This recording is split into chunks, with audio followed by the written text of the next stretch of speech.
Blue and red lights flicker through the curtains, painting the living room in frantic, pulsing color. The night is thick with the sound of sirens, the kind that make your heart drop into your stomach. She stands frozen by the window, her hands trembling, clutching the phone so tightly her knuckles are white. Outside, police officers move with urgent purpose. Their voices sharp and commanding, their flashlights slicing through the darkness. She can barely breathe. Her mind racing back over every moment, every conversation. Every small kindness that now feels like a terrible mistake. Just hours ago, her home was a sanctuary, a place of warmth, laughter, and hope. She had opened her door to a man who needed help, a man who had lost everything. She remembers the first time she saw him, the way his eyes darted nervously, the way he thanked her with a voice full of gratitude and exhaustion. She wanted to believe she was doing the right thing, that compassion could heal wounds deeper than borders or politics. She wanted to believe that trust was still possible in a world so full of fear. But now, as the police swarm her front yard, she realizes that trust can be a double-edged sword. The man she welcomed into her life, the man she defended to her friends and neighbors, is not who he claimed to be. The truth crashes over her in waves, every unexplained absence, every strange phone call, every uneasy feeling she pushed aside. She feels exposed, betrayed, and utterly alone. Her good intentions twisted into something unrecognizable as an officer approaches her door. She wonders how it all went so wrong. How did a simple act of kindness turn into a nightmare?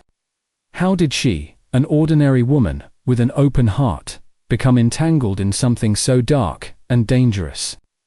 The answer is more complicated and more terrifying than she could ever imagine. But how did a kind-hearted woman end up in the middle of an international manhunt? The truth is just beginning to unfold. Before the sirens, before the headlines, before her world was turned upside down, Margaret Evans was simply a woman trying to do good in a world that often felt indifferent. At 54, she had built a quiet, comfortable life in a small, close-knit town where everyone knew each other's names and secrets rarely stayed hidden for long. Her days were filled with routine morning coffee on the porch, tending to her garden, volunteering at the local library, and Sunday dinners with her grown daughter, Emily. She was the kind of neighbor who baked extra banana bread just in case someone needed cheering up. The kind of friend who remembered birthdays and anniversaries. The kind of mother who never stopped worrying, even when her child was old enough to have children of her own. Margaret's empathy was her defining trait, a quality that had shaped her life in ways both big and small. She had always been drawn to people on the margins, the lonely, the lost, the overlooked. Maybe it was because she knew what it felt like to be invisible. After her husband's sudden death a decade earlier, Margaret had spent years navigating the fog of grief, learning how to rebuild her life, piece by piece. She understood pain, and she understood the power of a gentle word or a helping hand. Her faith, too, played a role.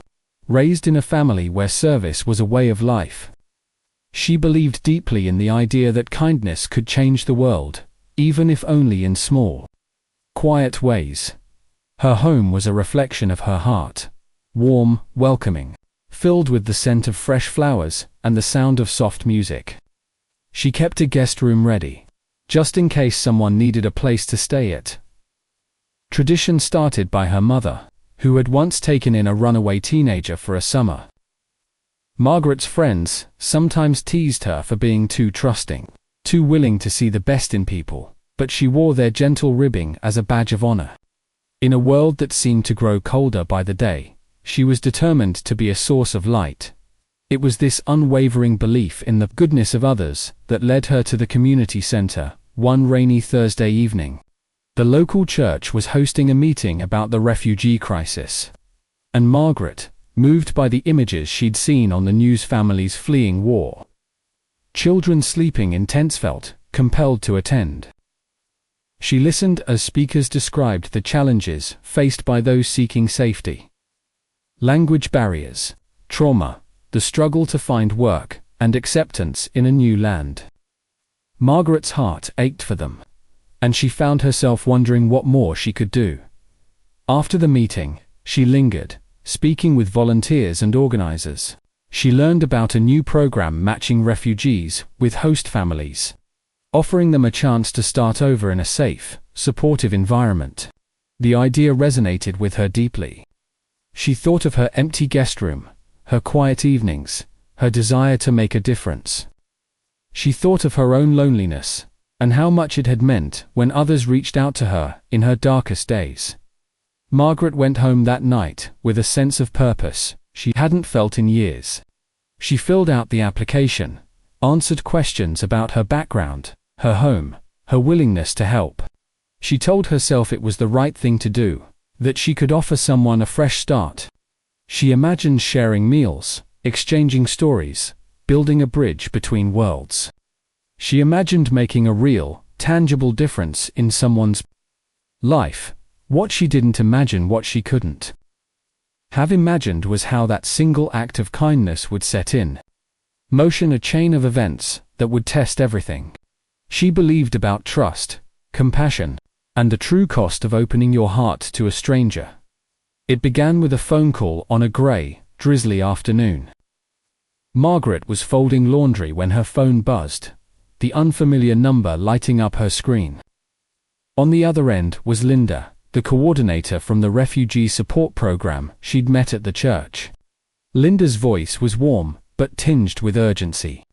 "Margaret, we have a young man who just arrived from Palestine. He's been through so much, and we're struggling to find him a safe place to stay. Would you be willing to meet him?" Margaret hesitated, her mind racing with questions. Was she really ready for this?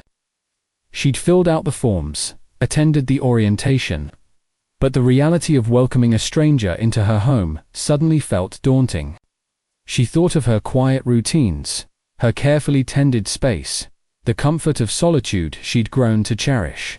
But then Linda described the young man's journey, how he'd lost his family, how he'd spent months in limbo, how he spoke little English but was eager to learn and work. "He just needs a chance, Margaret. Someone to believe in him." The next day, Margaret found herself at the community center, her heart pounding as she waited in the small, brightly lit office. She smoothed her skirt, rehearsing what she might say, wondering if she would recognize fear or hope in his eyes. When the door opened, a tall, thin man stepped in, his shoulders hunched, his gaze flickering nervously around the room. He looked younger than she expected. Maybe late 20s, with deep-set eyes and a tired, wary expression. Linda introduced him as Samir. He offered a tentative smile, clutching a battered backpack to his chest. His English was halting, but he managed a soft "thank you for meeting me." Margaret smiled back, trying to put him at ease. They sat together, Linda translating when needed. As Samir shared fragments of his story, his home destroyed, his family scattered, the endless waiting in refugee camps. Margaret listened, her heart aching at the pain in his voice. The way he spoke of hope as something fragile and easily lost. Still, doubts lingered at the edges of her mind. She wondered if she was truly equipped to help someone with such deep wounds. What if they couldn't communicate? What if he needed more than she could give? She thought of the stories she'd heard of misunderstandings, of cultural clashes, of well-meaning hosts, overwhelmed by the realities of trauma. But as she looked at Samir, she saw not a threat, but a young man desperate for a fresh start. She remembered her own moments of vulnerability, the kindnesses that had saved her. After the meeting, Margaret drove home in silence, the rain tapping softly against the windshield. She replayed the conversation in her mind, weighing her fears against her desire to help. That night, she called Emily, her daughter, and shared her uncertainty. "Mum, you've always had a big heart," Emily said gently. "But you don't have to do this alone. Just take it one step at a time." The next morning, Margaret called Linda and said yes. She would open her home to Samir, at least for a trial period.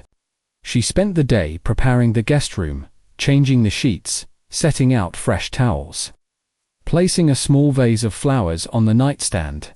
She wanted him to feel welcome, to know he was safe. When Samir arrived, he stood awkwardly in the doorway, his eyes wide with uncertainty. Margaret greeted him with a warm smile, showing him around the house, explaining the kitchen, the bathroom, the garden out back. She spoke slowly, using gestures when words failed. Samir nodded, grateful, but clearly overwhelmed. That first evening they shared a simple meal: soup and bread, tea with honey. Conversation was slow, punctuated by long silences, but Margaret sensed a quiet gratitude in Samir's presence. She watched him as he looked around the room, taking in the family photos, the bookshelves, the small comforts of a home. She felt a surge of hope, believing she could make a difference, that this was the beginning of something good. Yet, as she lay in bed that night, listening to the unfamiliar sounds of another person moving in her house, a faint unease crept in. She reminded herself that trust takes time, that every new beginning is tinged with uncertainty. Still, she couldn't shake the feeling that her life was about to change, in ways she couldn't yet imagine. As the days turned into weeks, Samir began to settle into the rhythms of Margaret's home and the small town that surrounded it. Margaret took it upon herself to help him navigate this new world, guiding him through the maze of paperwork required for work permits, introducing him to neighbors, and enrolling him in a local language class. She drove him to the community center every Tuesday and Thursday, waiting in the car with a book while he practiced English with other newcomers. Each evening, she would quiz him on new words. Delighted by his progress and determination, Margaret also encouraged Samir to attend community events, hoping he would find a sense of belonging. She brought him to the Saturday farmers market, where he marveled at the variety of produce and shyly accepted samples from friendly vendors. At the church potluck, he sat quietly at first, but soon found himself drawn into conversation with a retired teacher who had traveled in the Middle East. Margaret watched with pride as Samir's confidence grew, his laughter becoming more frequent, his posture less guarded.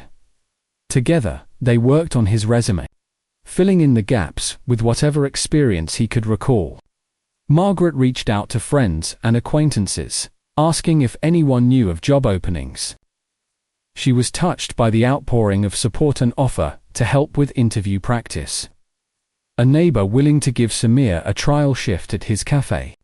Each small step forward felt like a victory, a sign that hope was not misplaced.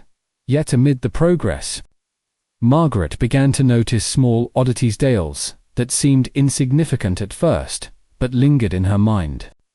Samir was always polite, always grateful, but there were moments when he seemed distracted, his eyes darting to the window as if expecting someone. He received phone calls late at night, speaking quickly in Arabic, before hanging up abruptly if Margaret entered the room. When she asked about his family, his answers grew vague, his gaze dropping to the floor. "It's complicated," he would say. Forcing a smile, Margaret tried to dismiss her unease, reminding herself that Samir had been through unimaginable trauma. Of course he would be cautious, perhaps even secretive. She told herself that trust required patience, that everyone deserved privacy. Still, she couldn't help but wonder about the shadows that sometimes crossed his face, the tension that seemed to settle over him when certain topics arose. One evening, as they sat together in the living room, Margaret asked if he wanted to call his family. Samir hesitated, then shook his head.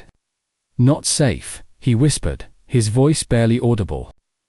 Margaret's heart ached for him, and she reached out, squeezing his hand in silent support. She wanted to believe that everything would be all right, that kindness could heal even the deepest wounds, but there were things she didn't see, things hidden just beneath the surface, waiting to come to light. The first week with Samir was a delicate dance. each of them learning the other's rhythms, tiptoeing around the boundaries of language and custom. Margaret found herself watching him closely, not out of suspicion, but out of a genuine desire to understand. She noticed how he always removed his shoes at the door, how he lingered in the kitchen, as if unsure whether he was allowed to help himself, how he flinched at sudden noises. She made a point to invite him to join her for meals, setting the table for two instead of one, and offering him the seat by the window where the morning sun spilled across the table. Their conversations were halting at first, stitched together with gestures, translation apps, and the occasional burst of laughter when words failed them. Margaret learned that Samir loved strong coffee and missed the taste of his mother's cooking. He told her, in broken English, about his childhood in Gaza, about the olive trees, the sea, the way the air smelled after rain. He spoke of his family with a mixture of longing and pride, his eyes shining when he described his younger sister's stubbornness or his father's gentle wisdom. Margaret listened, sometimes not understanding every word, but always hearing the emotion behind them. One evening, as rain pattered against the windows, Margaret brought out an old photo album. She showed Samir pictures of her late husband, of Emily as a little girl, of family picnics and Christmas mornings. Samir smiled, pointing to a picture of Margaret in her garden, and said, "You look happy," she realized, with a pang, how long it had been since someone had seen her that way. In return, Samir shared a few photos he had managed to save on his phone, grainy images of his family. A faded snapshot of his childhood home, a group of friends, laughing on a beach. Margaret felt the distance between them shrink, replaced by a quiet sense of kinship. As the days passed, small routines began to form. Samir insisted on helping with chores, washing dishes after dinner, raking leaves in the yard, even fixing a leaky faucet in the bathroom. Margaret found herself looking forward to their shared tasks, the easy camaraderie that grew between them. She taught him how to bake banana bread, laughing as he tried to pronounce cinnamon, and he showed her how to make strong cardamom-scented coffee. They watched the news together, sometimes falling into silence when the images became too much to bear. Margaret's friends noticed the change in her. She seemed lighter, more animated, her loneliness replaced by a sense of purpose. She found herself talking about Samir with pride, how quickly he was picking up English, how hard he was working to find a job, how grateful he was for even the smallest kindness. She felt a deep satisfaction in knowing she was making a difference, however small, in someone's life. In quiet moments, she would catch herself smiling, her heart swelling with hope. Yet, beneath the surface, Margaret was aware of the fragility of their new bond. She worried about saying the wrong thing, about overstepping, about the weight of Samir's unspoken grief. She wondered if she was truly helping, or if she was simply offering a temporary refuge from a world that had been so cruel. Still, she clung to the belief that trust, once given, could be transformative. Late at night, as she lay in bed, Margaret replayed the day's conversations in her mind, savoring the small victories, a shared joke, a new word learned, a moment of genuine laughter. She felt proud of her decision, proud of her courage, proud of the fragile bridge they were building together. For the first time in a long while, she felt needed, and that feeling filled her with hope for what might come next. It started with little things so small, at first, that Margaret barely noticed. A set of spare keys she kept in the kitchen drawer went missing. She assumed she'd misplaced them, distracted by the busyness of her days. Then, a week later, she found her favorite scarf, one she always kept, draped over the back of her reading chair, crumpled in the laundry basket, faintly smelling of cologne she didn't recognize. She shrugged it off, telling herself Samir must have moved it by accident while cleaning. But the oddities began to add up. One afternoon, Margaret returned from the grocery store to find a stranger standing on her porch, speaking quietly with Samir in rapid Arabic. The man glanced at her with a look, that was hard to read. Part curiosity, part something else. Samir quickly introduced him as a friend from class, but the man left almost immediately, barely meeting Margaret's eyes. Later, when she asked about the visit, Samir's explanation was vague. He needed help with homework, he said, but his voice was tight, his smile forced. Margaret tried to push away her unease. She reminded herself that Samir was adjusting to a new life, that he needed friends and connections. She wanted to trust him, to believe that her home was a safe haven, not a place for secrets. But the inconsistencies in his story began to gnaw at her. He told her he was looking for work, but she noticed he never seemed to follow up on the leads she gave him. He claimed to be attending language classes. But once, when she offered to drive him, he insisted on taking the bus instead, saying he needed time to think. One evening, as she was tidying up the living room, Margaret found a crumpled envelope tucked behind a cushion on the couch. It was addressed to someone she didn't recognize, written in a language she couldn't read. When she asked Samir about it, he grew defensive, snatching the envelope from her hand and muttering that it was nothing important. The moment passed quickly, but the tension lingered in the air. Margaret's mind raced with questions. Was she overreacting? Was she letting fear cloud her judgment? She remembered the stories she'd heard at the community center about refugees struggling to adapt, about the trauma that made trust difficult. She wanted to be patient, to give Samir the benefit of the doubt. After all, hadn't she promised herself she would be different, that she would offer kindness without suspicion? Yet, late at night, as she lay awake listening to the creaks and sighs of her old house, Margaret couldn't shake the feeling that something was wrong. She replayed every conversation, every odd moment, searching for reassurance. She told herself that compassion meant accepting uncertainty, that everyone deserved a second chance. But deep down, a quiet voice whispered that not everything was as it seemed. The shift was gradual, so subtle that Margaret almost didn't notice it at first. Samir's moods began to swing unpredictably. One moment he was quiet and withdrawn. The next he was irritable, snapping at small inconveniences or retreating to his room for hours. Margaret tried to be understanding, reminding herself that trauma could manifest in many ways. She told herself that patience was part of compassion, that she needed to give him space to heal. But as the days passed, the atmosphere in the house grew heavier. The sense of unease more pronounced. It started with small requests that slowly became demands. Samir began insisting that Margaret not answer the door when he wasn't home, saying it was for her safety. He asked her to avoid certain rooms at certain times, claiming he needed privacy for phone calls or prayers. At first, Margaret complied, wanting to respect his boundaries. But soon, she found herself tiptoeing around her own home, afraid of upsetting him. She noticed that he would check her phone when she left it unattended, asking who she was texting or calling.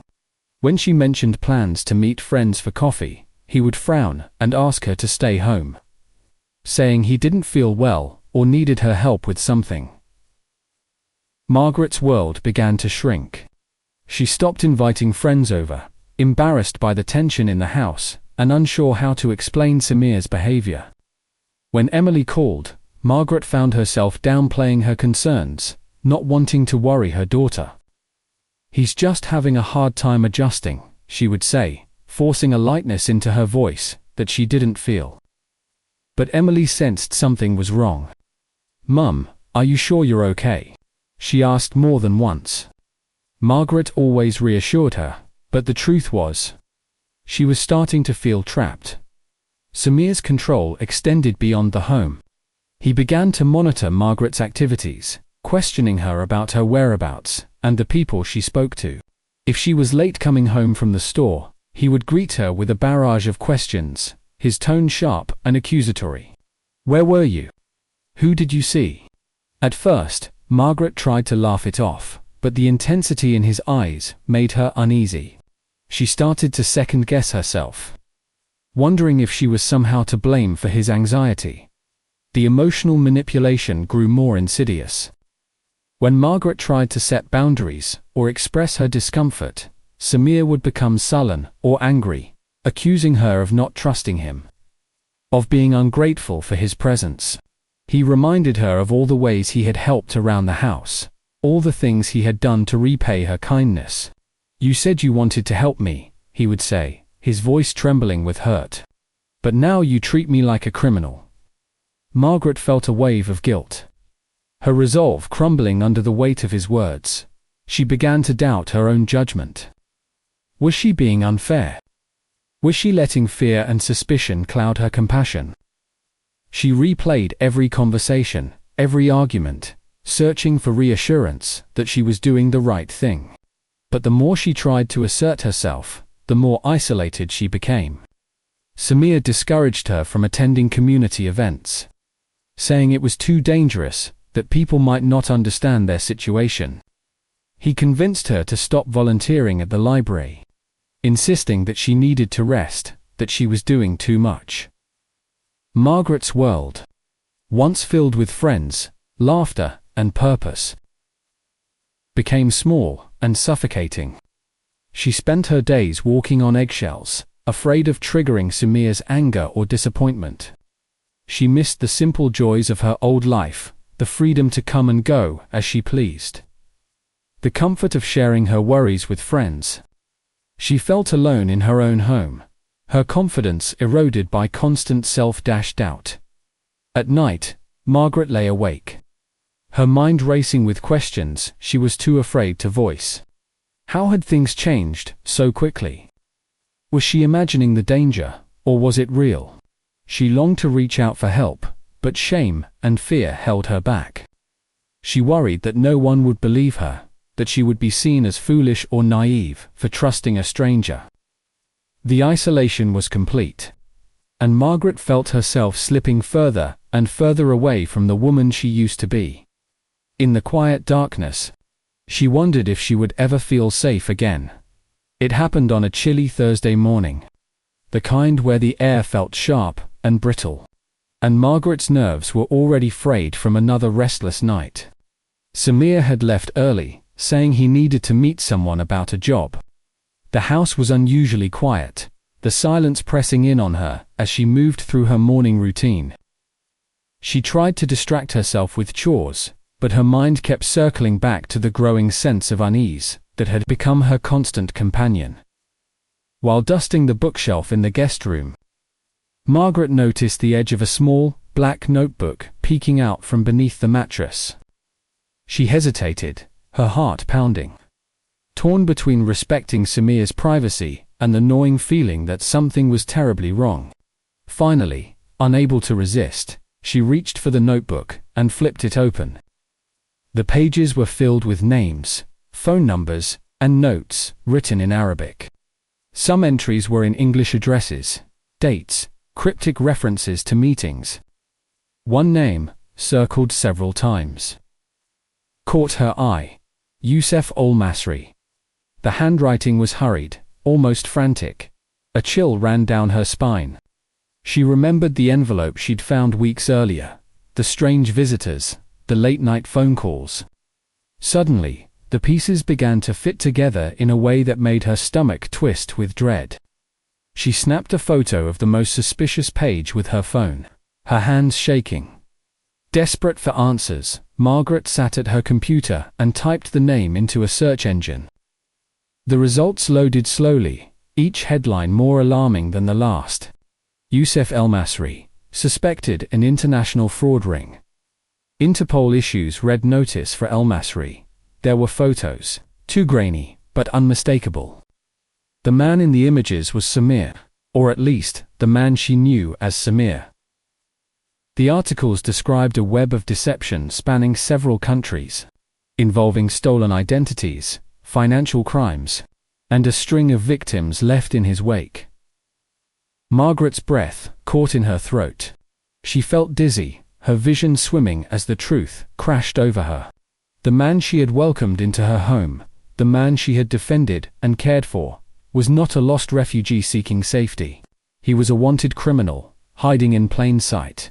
Every moment of kindness, every shared meal, every story he'd told her suddenly, it all felt like a lie.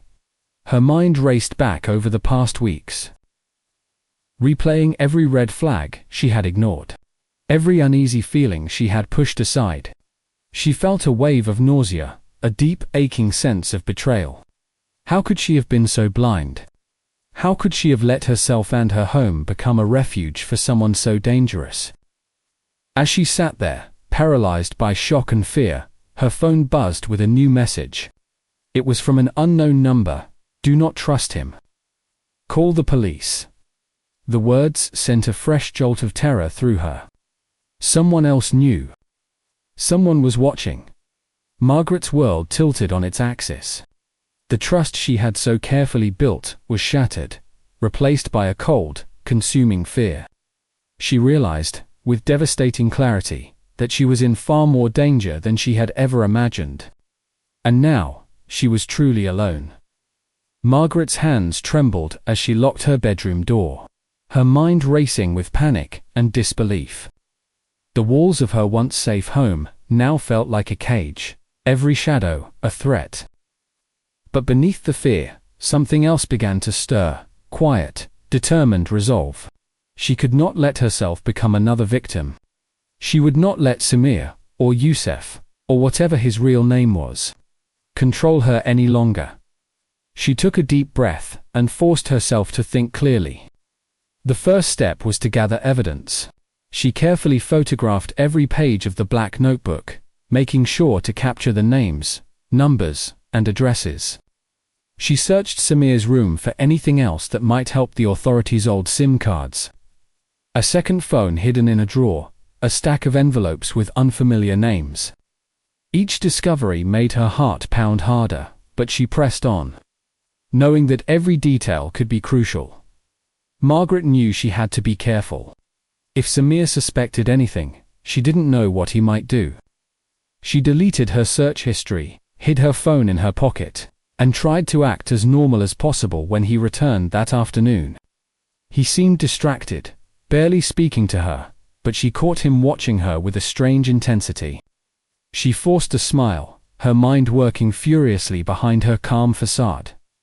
That night, after Samir went to bed, Margaret slipped into the bathroom and locked the door.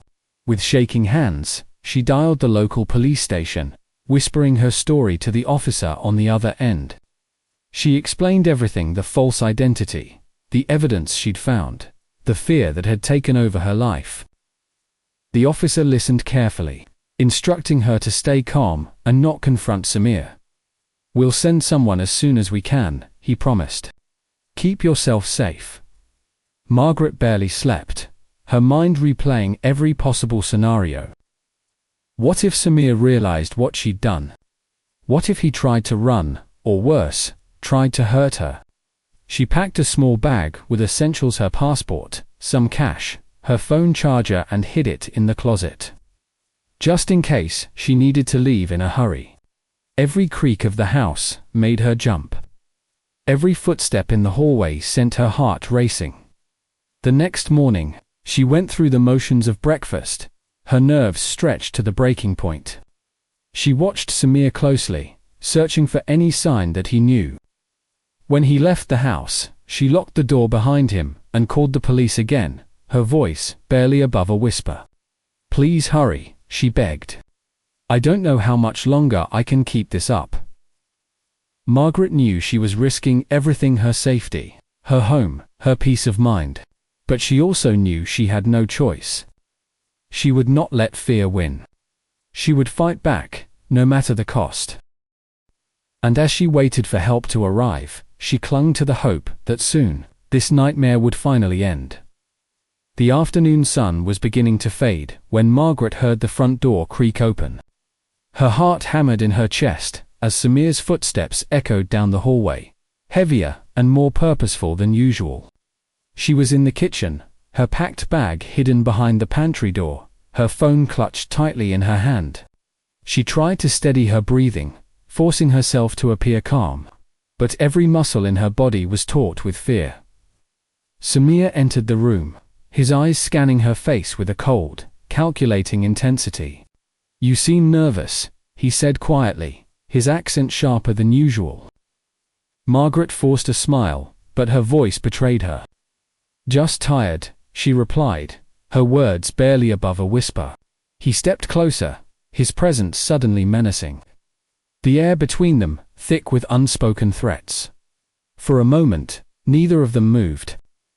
Margaret's mind raced, replaying the officer's instructions. Don't confront him. Stay safe. Wait for help. But Samir's gaze flickered to her phone, and his expression darkened. Who have you been talking to? He demanded, his voice low and dangerous.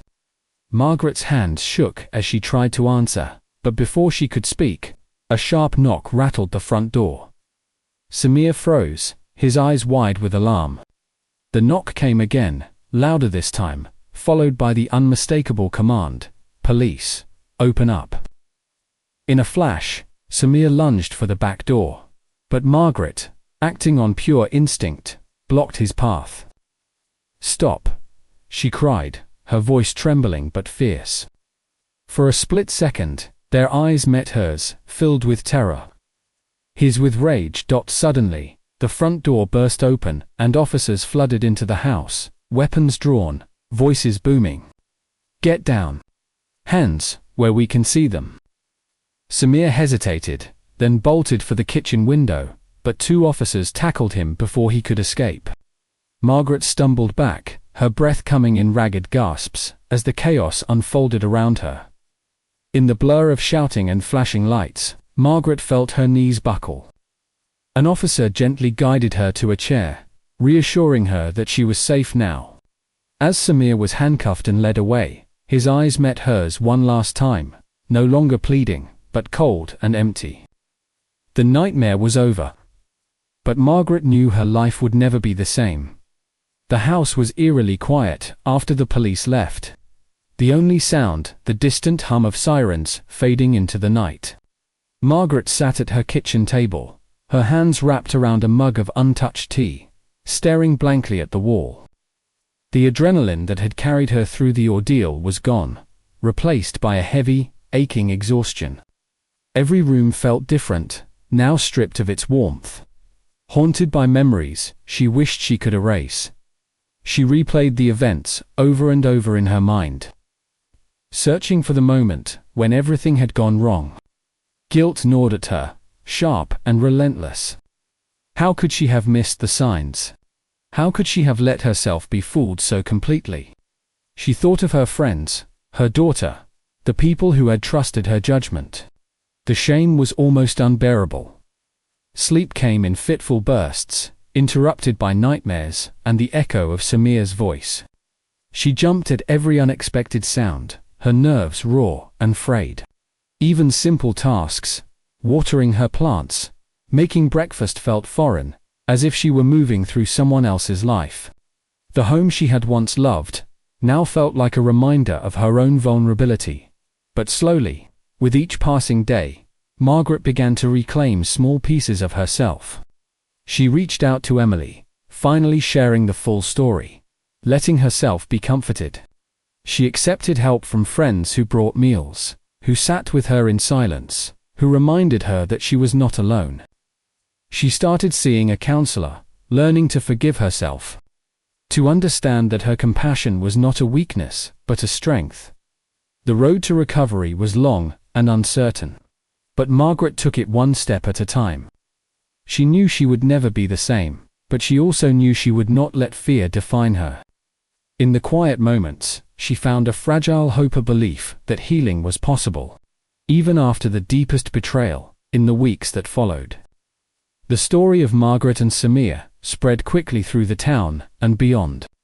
News outlets reported on the arrest, revealing Samir's true identity and his connection to an international fraud ring. The community was stunned. Some neighbors expressed shock and sympathy, while others whispered about how easily trust could be exploited. Margaret found herself at the center of uncomfortable attention. Her actions scrutinized by those who wondered how such a thing could happen in their quiet town. The legal process moved swiftly. Samir, or Youssef al-Masri, was extradited to face charges in multiple countries. Margaret was called to testify, her evidence and courage playing a crucial role in the case against him. The authorities praised her for her bravery, but Margaret struggled to see herself as a hero. She was simply a woman who had tried to help, and had paid a heavy price for her trust. As the dust settled, Margaret began to reflect on the larger issues at play. She realized how vulnerable well-meaning people could be to manipulation, especially when driven by compassion. She saw the gaps in the system, how background checks could fail, how support networks for both refugees and hosts were often inadequate, how easy it was for someone with ill intent to slip through the cracks.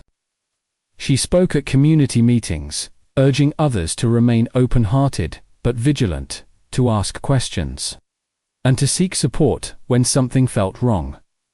Justice, in the legal sense, was served. But for Margaret, true justice meant learning from her experience and helping others do the same. She became an advocate for safer, more transparent support systems, determined to ensure that kindness would not become a liability. Her journey toward healing was far from over. But she was no longer defined by fear. She was defined by her resilience and her commitment to making a difference, no matter the cost. Months passed, and Margaret's life slowly found a new rhythm. The scars of her ordeal remained, but they no longer defined her. Instead, they became reminders of her strength, her capacity for empathy, and the hard-won wisdom she now carried. She learned to forgive herself, not for caring, but for believing she had to bear the burden alone. In time, she realized that her story was not just one of betrayal, but of survival and growth. Margaret's experience taught her and those around her powerful lessons about the balance between compassion and caution. She learned that helping others is a beautiful, necessary act, but it must be paired with vigilance and self-protection. She now encourages others to trust their instincts, to pay attention to the small red flags that are easy to dismiss in the name of kindness. If something feels off, she tells people, it's important to ask questions, seek advice, and never ignore your gut feeling. She also became an advocate for safer support systems, working with local organizations to improve background checks and provide better resources for both hosts and refugees. Margaret speaks openly about her experience, hoping to break the stigma around being deceived and to empower others to come forward if they find themselves in similar situations. She reminds her community that it's possible to be both open-hearted and careful, to offer help without sacrificing personal safety. For anyone watching who has ever doubted themselves, Margaret's story is a reminder that even the most caring people can be targeted and that it's never too late to take back control. If you're considering opening your home or heart to someone in need, do so with open eyes and a support network behind you. Don't be afraid to ask for help, to set boundaries, and to trust your instincts above all else. If you or someone you know has experienced something similar, remember, you are not alone. Reach out, share your story, and seek support. Your voice can help others, just as Margaret has. Let her journey inspire you to stay compassionate, stay vigilant, and never let fear silence your kindness. Share your thoughts, your experiences, or your questions in the comments below, because together, we can create a safer, more caring world for everyone.